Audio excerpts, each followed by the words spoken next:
to Iowa at the end of the week, and then Texas after that, and then it's just going to keep adding up from there. Governor and now presidential candidate, we started with that clip from your campaign video, and you talked about there being a crisis. You didn't say what the crisis was, but we saw a video of President Trump.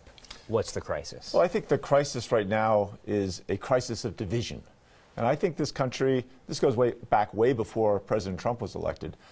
I think we're facing the worst divided, consciousness, right? The entire country is divided as bad as it's been since the Civil War. And I think what we've done in Colorado again and again has been able to show people that we can take on the really challenging issues, bring people together, and then actually get things done and get things accomplished. You talked about that when we saw you in Iowa a week and a half ago. You told this room that you're a doer, that you can bring people together in the same room. Is that what's missing from Washington right now? Is someone who says, all right, House leader, Senate leader, get in this room and get it done? Is that what's missing? Well, I think that's part of it. But it's also that executive experience that I have, right? I ran restaurants for 15 years, and then I was a mayor for 8 years and a governor for 8 years.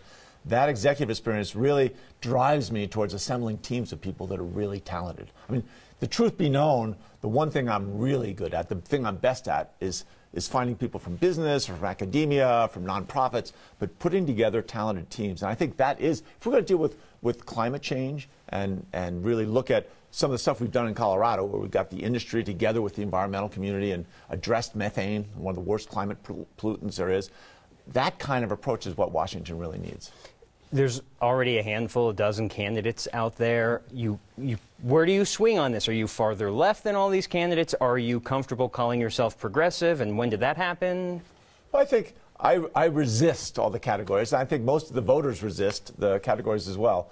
I look at it and I look at it, I get stuff done, right? And I want to look at things like, I mean, in Colorado, we got to almost 100%, almost universal health care coverage, right? That's what this country's got to do. We've got to be able to find ways to bring people together and then deliver outcomes. People recognize, I think more and more people recognize everyone deserves some level of health care coverage, deserves a medical home where they can get a checkup once a year. But in the end, it's going to take all of us working together to make sure that that is universal. Clearly, winning the Democratic nominee is the goal. But what would have to happen for you to say, hit the brakes, running for president is no longer for me?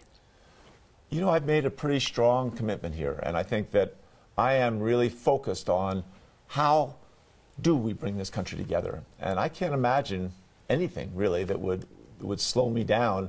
When I've been out talking to people in Iowa and New Hampshire and Florida, Georgia, New Mexico, again and again, people come up and say, you have gotten a lot of stuff done. And, so many people in Washington now, they're fighting, they're accusing each other, pointing fingers.